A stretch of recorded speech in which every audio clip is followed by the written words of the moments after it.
It's really funny. All right, I'm not even going to fucking get into this. This is so stupid. All right, let's talk about the Hong Dynasty, folks. 2026 coverage. Primary election day is here. Voters across the state will head to the polls to narrow down key races ahead of the November general election. This morning, we're making sure you are ready before you cast your ballot. 12 News' LaKyra Banks joins us live outside the Zeiler Municipal Building in Milwaukee. And LaKyra, polls open in less than 2 hours. Yeah, that's right. Polls open at 7 o'clock this morning. The Zeiler Municipal Building here in downtown Milwaukee, just one of those polling places you can see set up already underway. Now, polls do close at 8 o'clock, but if you are in line by 8, you will still be able to vote. If you are heading out, here's what you need to know before you get out there. This is a partisan primary, so you can only vote in one party's primary. You'll need an acceptable photo ID, and if you're not registered, you can register at your polling place with proof of residence showing your name and current address, like a utility bill, bank statement, or government document. If you still have an absentee ballot, don't mail it. It must be returned by 8 o'clock tonight. And if you want to avoid longer lines, election officials say consider voting during off-peak times. There can always be a little bit of an increase in voter turnout. It seems like earlier in the morning when the polls open, and then after work, once people are kind of headed home and in the evening hours. And so voters may want to consider times that are off some of those peak times. Did you vote for Francesca Hassan illegally? 1,000,000 times. Look, Ira, one of the biggest races on the ballot today is for governor, but voters may notice more names on the Democratic ballot than candidates still actively running. Right. So 4 candidates are still actively campaigning in this Democratic primary. That's Joel Brennan, David Crowley, Francesca Hong, and Kelda Royce. You can check our Election Day voter guide on the 12 News app. LaKyra Banks live at the Zeiler Building in downtown Milwaukee. LaKyra, thank you. Ahead of today's primary, candidates for governor made their final push across Wisconsin yesterday. Yeah, State Representative Francesca Hong wraps up a multi-city Get Out the Vote tour in her hometown of Madison. Hong, who has held a significant lead in recent polls, is now hours away from finding out whether her progressive message can deliver a primary win. What gives you the confidence that you're going to win tomorrow, especially when we've seen the governor with David Crowley for days now, crisscrossing the state as well? We have been the people-powered grassroots campaign, and it is the people, the voters, that give me confidence, not only to win tomorrow, but to win on November 3rd. Milwaukee County Executive David Crowley also making a final push Monday night, campaigning in Milwaukee with Governor Tony Evers and Congresswoman Gwen Moore. Crowley said he appreciates Evers' endorsement, but still has to earn every vote. We don't leave no stone unturned, and we can't take this election for granted. And it's great to have, again, the governor's endorsement, but we have to go earn each and every single vote. Republican candidate Tom Tiffany was also on the trail, meeting with voters in Oconomowoc. He urged Republicans not to cross over into the Democrats' primary and instead vote in Republican races across the state. If you're a Republican, I recommend that you vote Republican because there are plenty of primaries that are going on around the state that are going to decide the future of Wisconsin, and we want the best Republicans possible that are going to be running in this election in 2026. There are several races on today's primary ballot across Wisconsin. That includes a heated contest in Waukesha County where voters will elect their first new sheriff in 12 years. Republicans Nick Olinger and John Gescheidmeyer are the only 2 candidates in the race. As of Monday morning, the Wisconsin Elections Commission says they have received nearly 362,000 ballots, either by absentee ballot or through early in-person voting. We have posted everything you need to know before you head to the polls, including how to check your ballot and find your polling place. It's all in our voter guide on the 12 News app. Then tonight we will have complete coverage as the polls close. Watch 12 News at 10 for results as they come in and stream our coverage in the 12 News app.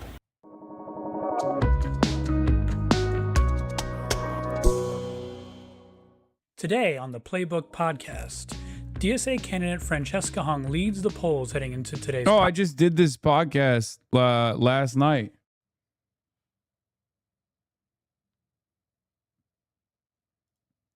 Yeah, more than 3 months after I stopped doing my bit about Hassan Piker being the top political story every day, he's still the top political story every day. Why is this happening?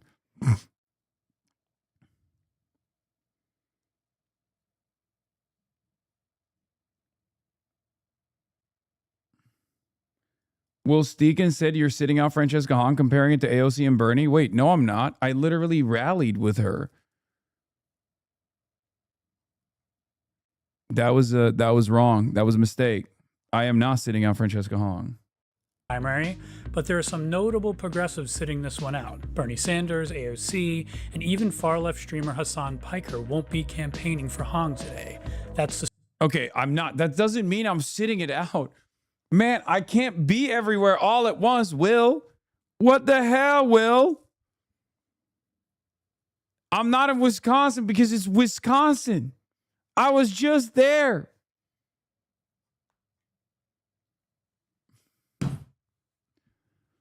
That's crazy. I just did a rally. I just did a rally. That's crazy. I sometimes I gotta be home, man.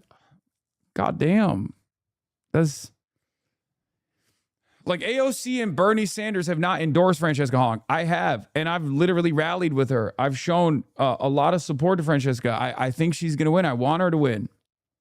I think she's wonderful. I think she's great. It's, it was my mother's birthday. I had to be home. I was just out there. Story driving the day. Then in Talk of the Town, we dig into South Carolina's special election, the fallout post Trump's latest executive order on vaccine schedules, and the legacy of Woke One. Good morning. I'm Will Staken. And I'm Adam Wren. It's Tuesday, August the 11th, another election day. It is another primary day, another late night. Hopefully we get some results. We'll have to see. Do you think we get results tonight, Adam? Well, I hope so. Michigan took me out pretty hard last week. I was out of commission for a few days after that. Yeah, so we'll have to see. But yeah, today's primary day in Wisconsin. And once again, it feels like another test for progressive Dems. Now, polling, which God forbid we mentioned polling after Michigan, but polling shows Francesca Hahn taking the lead for the Democratic governor nomination. Last week, El Sayed and his allies touted a landslide victory before primary day.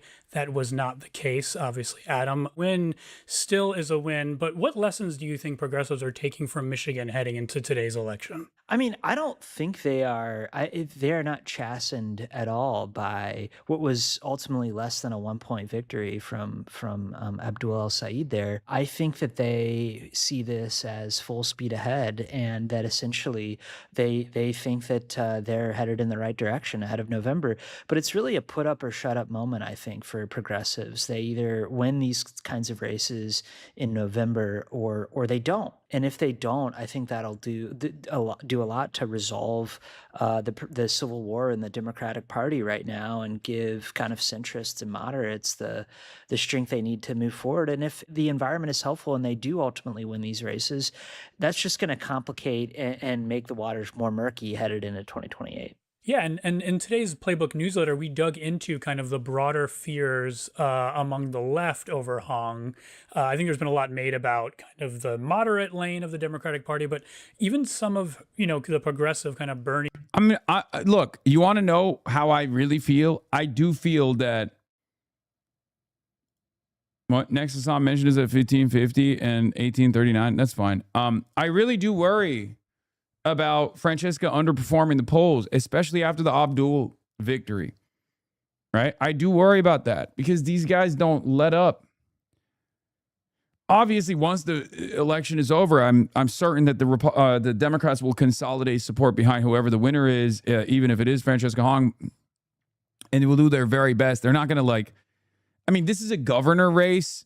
They don't want to lose the trifecta in Wisconsin. It's a huge deal, but it's a closed primary. No, it's a semi-closed primary. It's a semi-open primary. But I'm not worried about Republicans moving into the Democratic ballot just so they can outcast Francesca Hahn. I don't think Republicans are fearful of a Francesca Hahn victory. I think Republicans genuinely think I think Republicans were fearful of an Abdul victory in the primaries. They feared Abdul more than they fear Haley Stevens. But in this one, I think they welcome a Francesca Hahn victory because they're also underestimating her chances. I will, however, say this. I am worried that there are some boomers out there who got inundated with this barrage of like anti-Thanksgiving controversy bullshit and are reconsidering it. Like, I'm worried that something unique might happen. And the final push from the establishment Democrats might take hold. The campaign's lack of interest in running ads on television and only running ads on streamers is, I think, a mistake. I think, I'll say it. It's the day of the election, so I will say it now, okay? This is a real fear,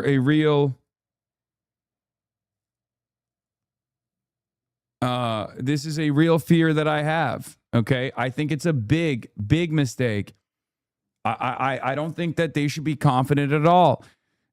Francesca has already signaled that in the aftermath of the primary, they're going to make some changes in the comm side, which is good. I welcome that. Right? I have to admit, I think that was a misstep.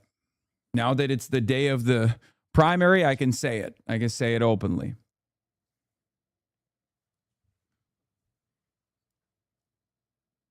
TV ads are extremely expensive, and they wanted to be more. They wanted to dump their load into streamer ads. A lot of people. Why didn't you before? Because everything that I say is going to be used against the campaign. Because there's a lot of attention, there's a lot of eyeballs. I mean, I've made my concerns be known. I'm just saying that, like, I wouldn't say it publicly up until this moment because Fox News would have ran with it and been like, Hassan Piker, prominent socialist, destroys Francesca Hong, hates Francesca Hong. They would have done that. So that's why I didn't fucking say anything publicly. You understand? But now that it's the day of the primary, I can, be a little bit more open about some of the things that I foresee as issues, which will be solved. They're not, they're not significant problems. They're not make it or break it problems, right? The smear campaigns Bill Maher and MSNBC are trying to do isn't really working. But I'm 29, but my dad's 70, who watches MSNBC religiously every night, as well as Bill Maher. And he's seen your segments, and I asked him his thoughts, and he said he doesn't really remember what they said, that the Bill segments were ridiculous. The smears are backfiring and not working, hopefully. Inshallah.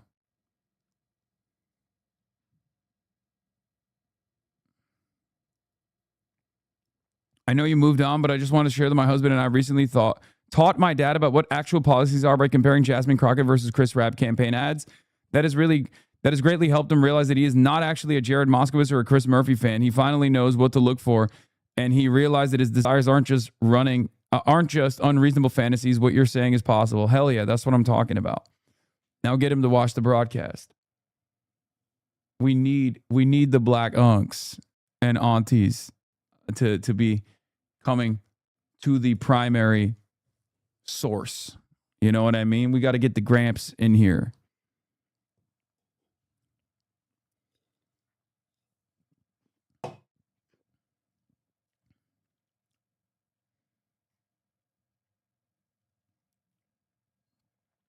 Oh, he loves your YouTube clips, Lamau? Hell yeah. That's what I'm talking about.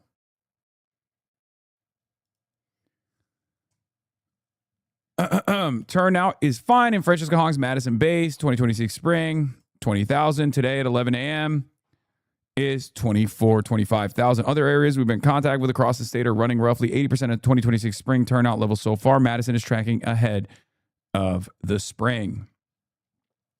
This gives Hong a nice layer of protection. If she runs worse in polls in WOW, BOW, and CDs 3, 6, and 7, which is possible, and if kind of what happened with to Abdul Sayed last night, every extra vote in Dane is going to help.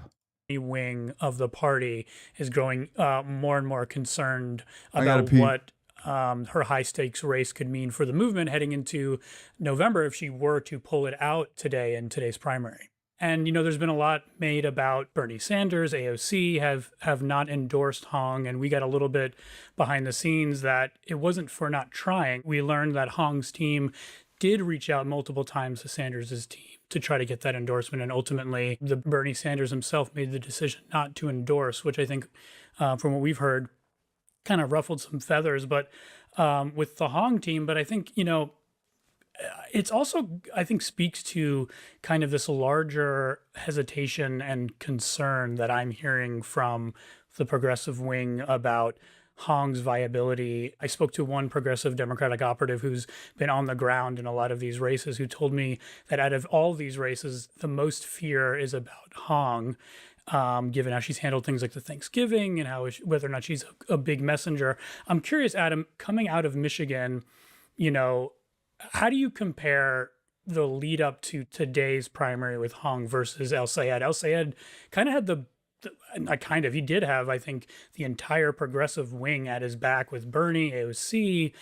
Hong is different. What do you think that is, and what does that say about, her viability? Yeah, it's a good question. I was surprised by how quickly the establishment raced to validate Abdul El-Sayed in Michigan. It was fascinating. Well, we reported over the weekend about former President Obama calling him and Congresswoman Haley Stevens on Friday. Very positive, encouraging conversation, according to our sources. I'm not sure that Hong will get that same treatment coming out of Wisconsin. In fact, she absolutely will. No, so this is wrong. This analysis is entirely wrong. Democrats, at least Wisconsin, and I think broadly Democrats, obviously they care about the Senate majority more than they do about like the Wisconsin governor's race, for sure. So there probably will be some more consultants that are like taking pot shots at Francesca, but Democrats will absolutely consolidate support behind Francesca Hong. They want the trifecta there. It's going to be a very important state, and they cannot let that go to a Trump-loving election denier. There is no way, no how. I promise you, DGA will come out full swing in the same exact way that the Democratic Senate, the SCC, the Senate Majority PAC, Democratic Senate Majority PAC, they all universally came out full swing, maxed out the Abdul. They will do the same exact thing for Hong Dynasty. Yeah, there's no shot.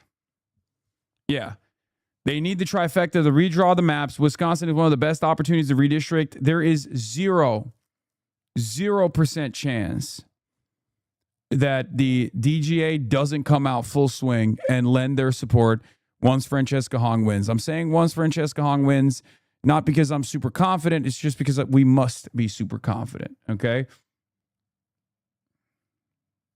think we can kind of count on it that she won't. I think there may be a few people on the fringe who embrace her, but I think Democrats broadly. No, his analysis is totally off base here.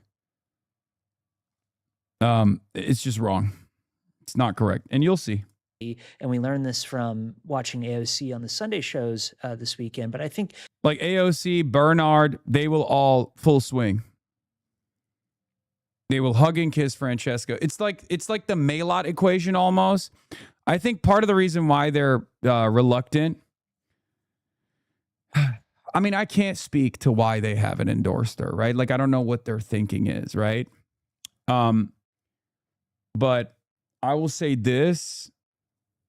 Yeah, I've been consistently canvassing for Fran here in Milwaukee, mostly in black neighborhoods. She's really struggling with black voters. Crowley's going to crush here. Yeah, I think so too. I mean, that was Mandela's constituency was that. And then when Mandela dropped out, I think many of them swung for Crowley.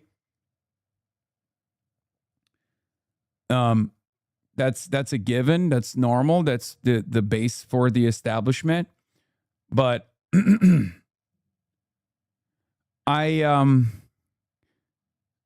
she could have allegations. What? No. What the fuck? Why?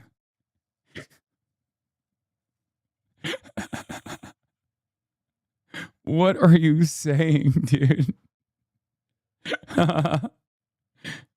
Yeah, allegations that she's awesome. Fuck.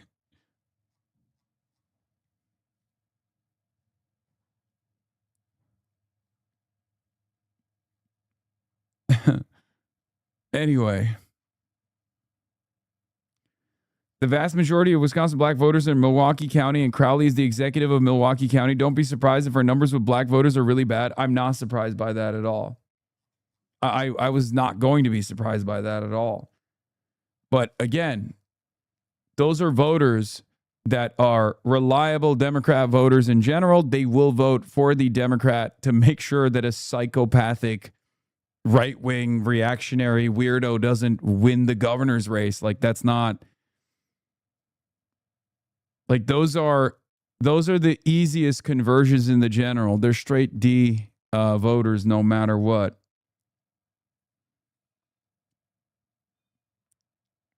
I've never thought someone would allege someone in a purely abstract way. Yeah, that's where we're at nowadays. Democrats recognize they have a problem with woke one, which we'll get into more later in the show, and they're sort of tacking. How will she win without the black vote? What do you mean? In Wisconsin? No. And what she has to do is just draw up numbers from young black voters enough in the same way that Abdul was competitive in Wayne County. Abdul actually overperformed expectations. Okay? Abdul overperformed expectations in Detroit, ran up numbers in Wayne County, and got within 6 points. Like, that was actually pretty good for how much money was dumped in to those districts to make it seem like Haley Stevens was endorsed by Barack Obama. Like, Abdul didn't just win against $70 million, outspent it 12-1. You could say he technically won that race with a de facto Obama endorsement. Like, he won against an Obama endorsed candidate. In the eyes of many voters, Obama gave an endorsement to Haley Stevens. It was an unbelievable victory. Not just the endorsement of the governor, not just the endorsement of the outbound Senator Gary Peters, but the endorsement of key black leaders in the state, in these districts that endorsed Haley Stevens. Like, he beat the machine.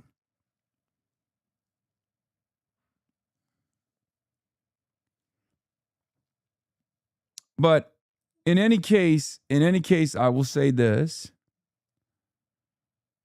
With Francesca in Wisconsin, it's an entirely different predicament. I mean, Wisconsin is not, with the exception of Milwaukee, Wisconsin is a very white state.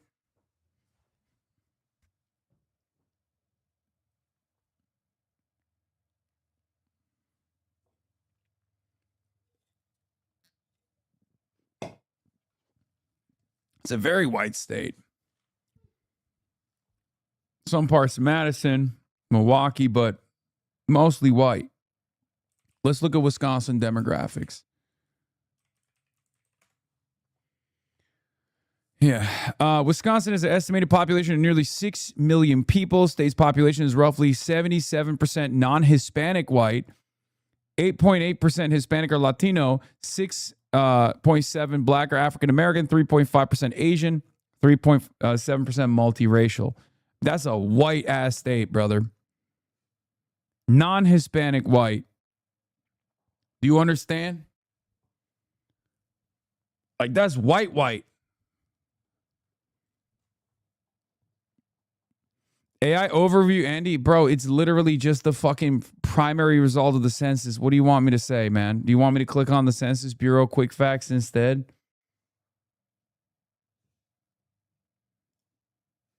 Anyway. So yeah, I think that yes, the black voters are very important for the primary, the Democratic Party primary, certainly.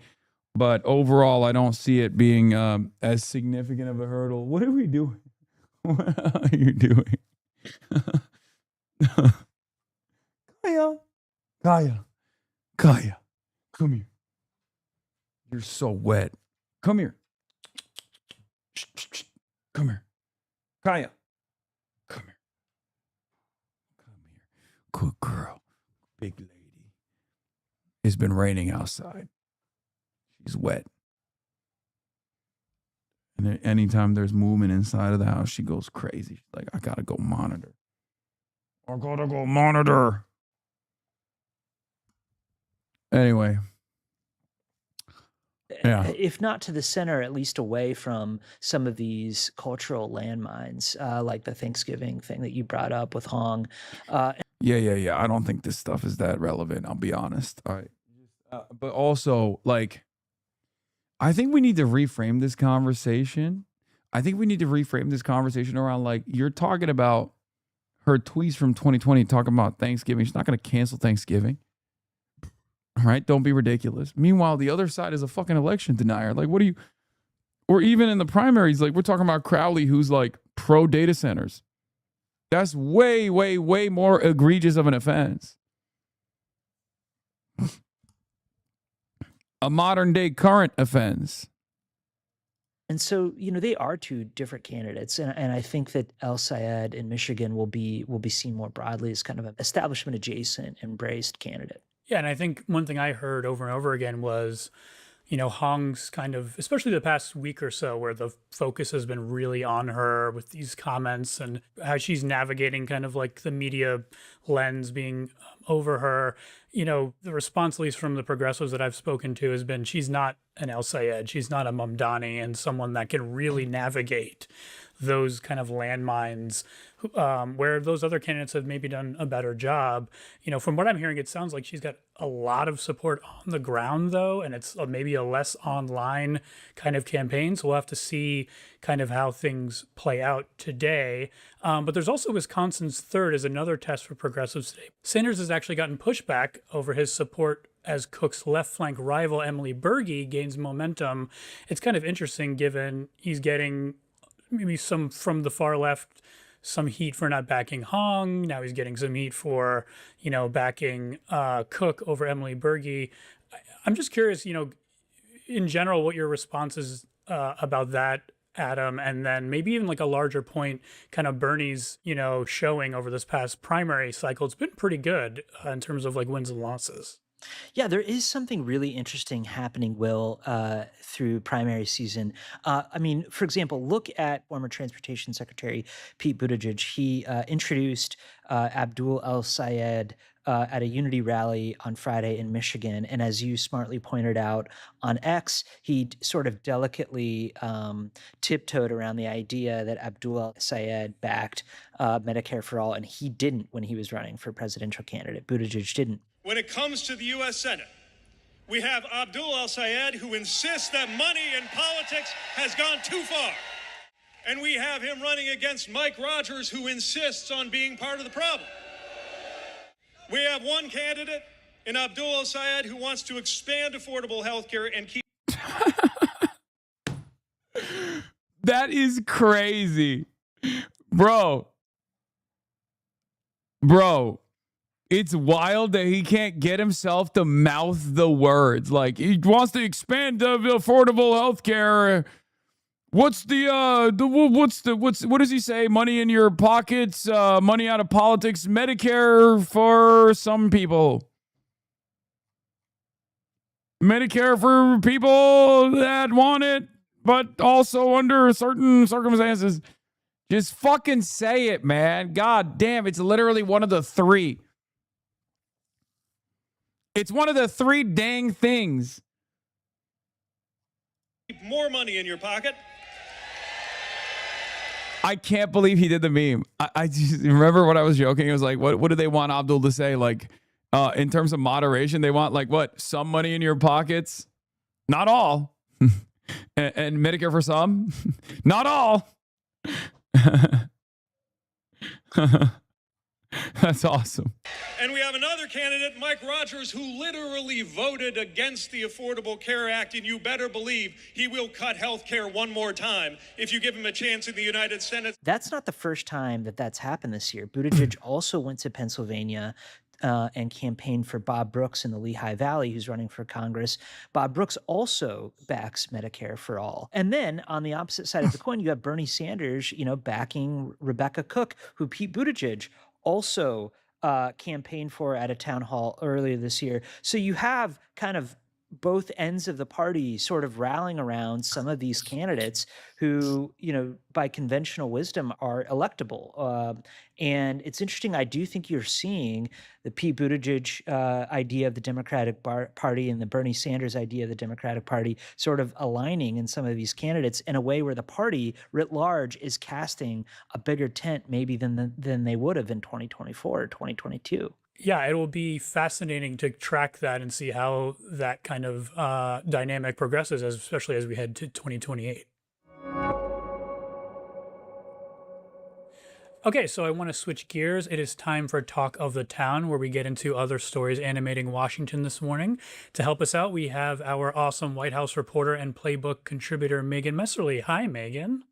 Hello. Happy to be here with you all this morning. Thanks for jumping on. So to start us off, I want to talk about South Carolina. Wisconsin isn't the only primary we're watching. South Carolina has a special election. Darlene Graham, sister of the late Senator Lindsey Graham, is leading some polls and is backed by Donald Trump. This is a crowded race that will likely end in a runoff, right, Megan? Yeah, I mean, what's interesting about this race to me is this feels... I wonder if Will Stegan is the most well-read watcher of the broadcast. Like the amount of books he has. I was looking at the books. I was like, I saw the Leibowitz book. I think is the one that I read as well. But like, there are so many goddamn books behind him. He's got to have, and I was spine checking him. I was spine checking. Okay. And honestly, some of y'all are illiterate, so. Feels like another test of the Trump endorsement, which in general, as he, said last week, he has a pretty good track record of the candidates he endorses winning. But last week, we should note that, he did pretty well while brushing off the defeat of Congressman Andy Ogles in Tennessee. So, not a perfect record here, but clearly he has, put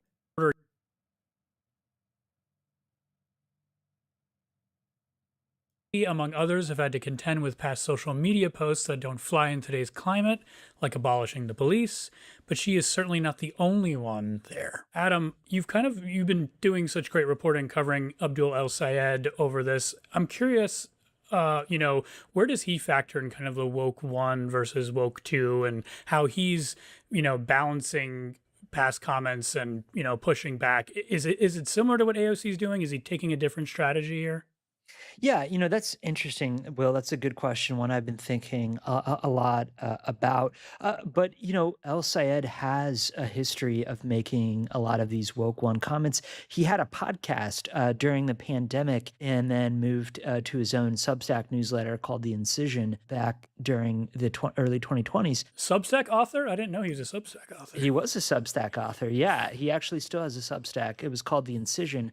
And he made some of these comments that are circulating in Woke One. He had talked about football being kind of centered around, quote, toxic masculinity, end quote. He said that it brought about some, racist narratives. But then, in 2024, after Democrats realized they had a problem with young men voters, and before he started to cozy up to Hassan Piker and was lifting weights with him, he went through this sort of transformation. He told me it was sort of like sensitive professor mode.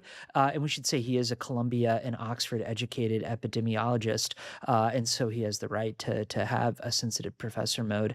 But where he would talk about things like racial capitalism, he would argue for decarceration, all the better to flash his guns, which he develops in his weight room. I mean, I think that's like the beauty of this this candidacy, though, right? Like, you can have the aesthetics of masculinity, traditional masculinity, and the way that people understand it, while simultaneously being a teddy bear who cares about this sort of stuff. I mean, I literally am that guy.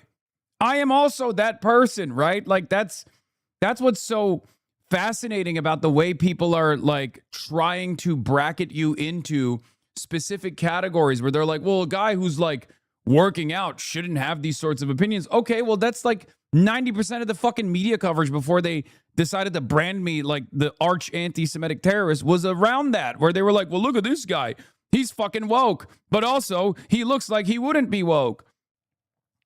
It's good. That's good. That's normal.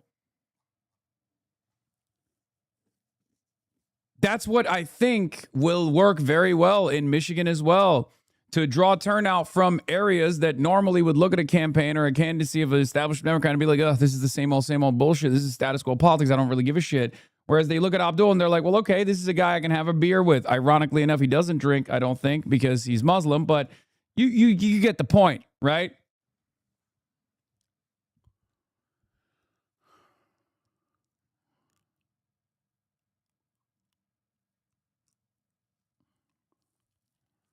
Yeah, this is a guy you can have a O'Doul's with.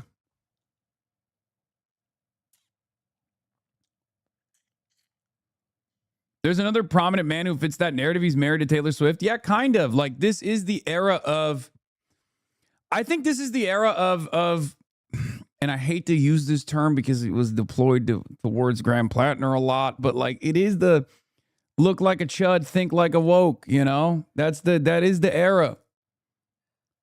And it's not just the era of that either, because like Zara Mamdani doesn't fit that profile, but he's fine, right? Like, it's just, we are doing away with previous constructs. We're doing away with this idea that like you have to look a certain type, you have to act a certain way, you have to think a certain way. We just want progress. Deployed against Graham Plattner, bitch, is literally just you saying that. I know, I'm saying, was saying that about Graham Plattner. So it's just like, whatever. Who's Graham Plattner? I forgot.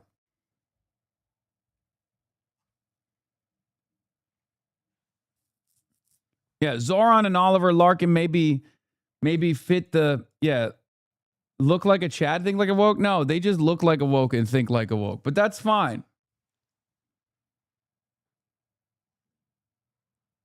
Abdul doesn't look like a chud at all. No, but he has chud-like qualities of like weightlifting, the things that Dave also said, the progressive mind in a MAGA body. That's what it is. It's not a real MAGA body, but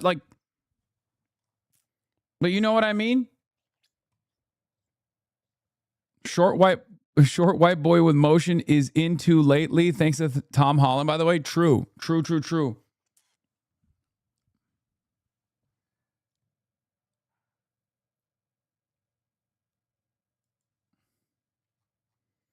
Fact check. Photos show Abdul El-Sayed played high school football. Actor Dean Cain had doubted that.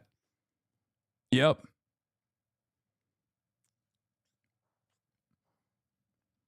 It's just funny that they are like trying to present Abdul El-Sayed, who is very clearly a fucking gym bro, as anything but that.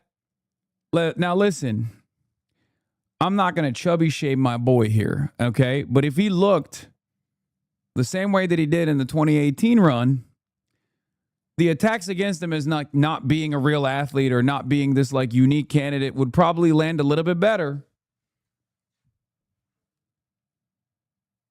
That's all I'm going to say.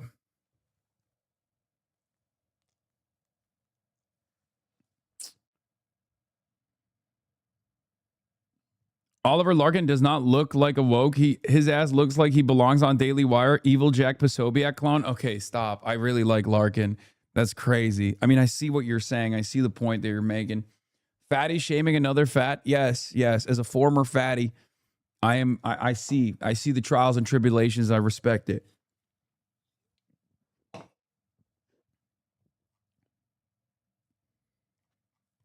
Bitter because he press mogged you?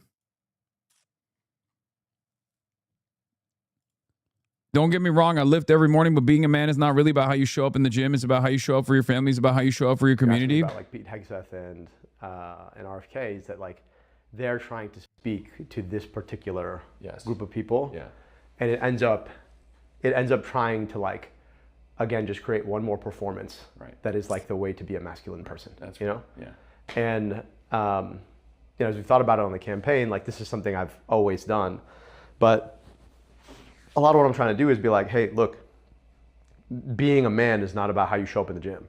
It's like how you show up for your family. Right. It's about how you show up in your community. Right, but this does benefit you. Yes, it benefits me. It benefits other people, and it's like it is a good discipline. No, I was saying, I'm sure there are political benefits to being a gym bro, a lefty guy who's also a gym bro, so they can't. Yeah, I mean, like it's funny, right? Association with like weakness. And you're right. It's funny because they're trying to come at me for like making silly videos on the internet. Yeah. I'm like, okay, fine, you're right. I make silly videos on the internet. You know why? Because I'm not trying to perform this all the time. Right. I'm comfortable enough in knowing like what I am, that I can be silly and goof around like I would with my kids, and not be ashamed of it. Right. But you're out here trying to measure yourself relative to this like performance of masculinity, which is not real, not healthy, and like not sustainable. I mean, like, what are you like? Is your whole persona just doing pull-ups all the time? Seems kind of empty to me. You know what I mean? Like, you should do pull-ups some of the time. It's a good thing to do sometimes. But like, this is your whole thing? Beast mode, beast mode, beast mode. It's great stuff. Anyway, downstairs at his house in Ann Arbor. He sort of makes these macho-like appeals and, you know, dunks on his opponents with his sort of like physical bravado, asks a lot of people how tall they are in person, is kind of like a hazing bro ritual. And I asked him about this, you know, earlier this year on Mackinac Island. yeah, him asking people about how tall they are is a joke about his own height to showcase that he's not insecure. It's not about like hazing people. He's literally saying like, you're lying about your height. I'm not. You know what I mean? He's done that with me as well. He's like joked about it as well when we like stand side by side with one another. Like that's to showcase his confidence, his like real confidence in his height. It's the same thing where he makes a joke about his beard, right? Like he jokes about how he can't grow like a big beard. You know? These are things that you do to show others that you are secure in who you are, confident in who you are. Of all places, where sort of another GOP attack is emanating on him. They're saying that he hates Mackinac Island, according to his own words, based on a 2018 documentary about him. And they're using that to kind of paint him as not of Michigan, not American, even though he was born here. And, you know, what's interesting about this is he, you know, essentially told me that he contains multitudes, that you know, he is someone who can both, you know, critique the game of football and also enjoy consuming it. And so I do think that he's going to have his own time in the barrel, so to speak, with some of these woke one comments. But really, we've seen Democrats reckoning with their... You just like gym bros and think everyone does, bro? Simmer your miring a little bit. Okay, brother. It's just a thing, man. It's not make it or break it. What the fuck are you talking about? It's just a unique aspect of the aesthetics of a campaign. That's it. Like, that is crazy to be like, no, people hate gym bros or people love gym bros. Like, one way or another, my argument isn't that like this is the most consequential aspect of this candidacy. I'm just simply stating that it is unique to have a candidate on the Democratic Party side that is, you know, a gym bro.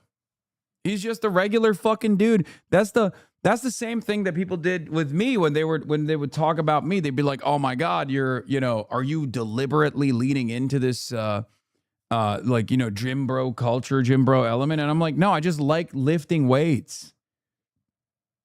You know, I just this is what I enjoy. I think it's important for my development. It's been very important in my development. It's been very important in how I stay healthy. Like, I need it for my mental sanity. You know, it's just what I enjoy. I enjoy doing the same with like playing basketball. I'm not doing it so that like I have some sort of aesthetic appeal to the bro masses or whatever. Their woke point of view since, you know, last year.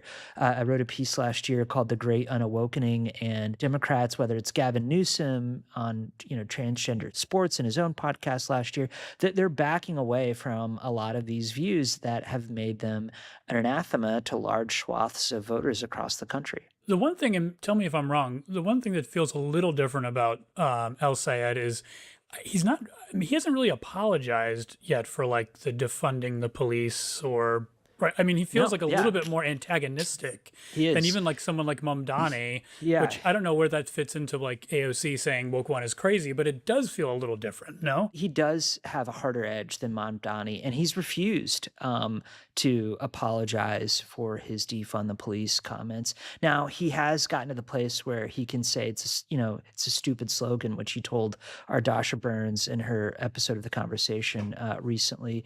And we did see,